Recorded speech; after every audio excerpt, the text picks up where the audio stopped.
As we gather today to discuss the Temporary Assistance for Needy Families program, it's essential that we start by asking the fundamental question: is this a government program truly helping American families to escape poverty, or has it become just another wasteful government initiative riddled with inefficiency, fraud, and abuse?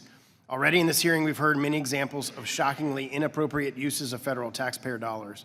This is important. This is not one state wasting their own money. This hearing is about states wasting our federal dollars. The responsibility to safeguard the integrity of federal dollars is the federal government. But if we have these extremely large and vague programs sending money to questionable nonprofits that we don't know the names of, we cannot be good stewards of taxpayer dollars. Let's be clear: waste, fraud, and abuse in TANF are not just isolated incidents. They're widespread. Countless federal taxpayer dollars intended for struggling families have been misused, misspent, or misallocated. Fraudulent claims, misuse of funds, and lack of oversight are rampant. The federal government was never meant to be in the business of long-term welfare. Our founding fathers understood that a centralized federal government would be inefficient in addressing the unique needs of local communities. Yet with TANF and other similar welfare programs, we've allowed bad actors across the country to take advantage of our federal dollars in the name of allowing states and localities to handle their own welfare systems. I'll start with Mr. Favre, a question to you.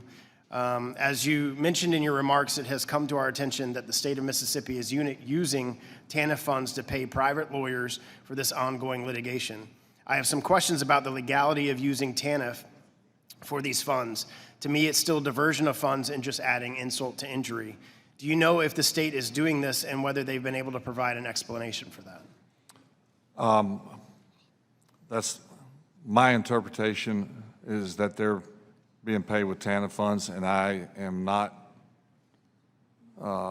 privy to any explanation. How confident are you that the state of Mississippi is using TANF funds for lawful purposes and that guardrails are in place to protect the funds? At this point, I'm not sure. How does a nonprofit or individual that abuses TANF funds earn back the trust of its community? Can it take back the trust of local, state, and federal government? I think that will take some time and hard work. Mr. As simple as that. All right, thank you. Mr. Adelson, in my remaining time, is there answers to those questions that you would like to expand upon? Sure. Thank you, Representative. I think just on the last question, all that was discussed today about guardrails and oversight, that's going to help on the receiving side too, on the nonprofits or other groups that end up receiving TANF to provide services. The checks and balances help them, because sometimes with all the commingling of the funds and the grants that come down, they aren't clear on the rules either. And I think shoring that up and putting those guardrails in place will help and clearly restore some trust as well along the way. Do you think that a lot of these functions of TANF would be better suited at the state level and state programs instead of a large federal bureaucracy?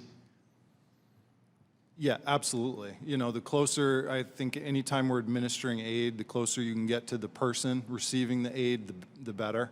And I've seen that, you know, work on the ground. The person who's sitting across from them, finding out what are their barriers to work, what do they need to overcome, what kind of support do they need.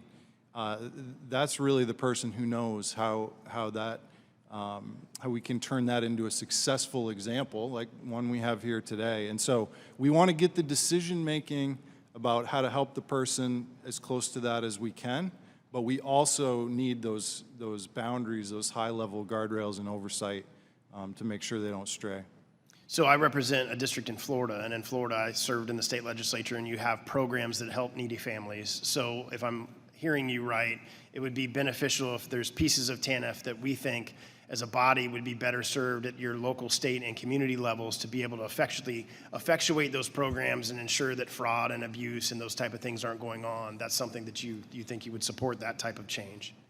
Yeah, I think that the state level is the right place to operate these programs. However, if the federal government is paying for them, there needs to be proper oversight in place to manage that. Thank you for your time. I yield back. The gentleman yields. The chair recognizes the gentleman from California, Mr.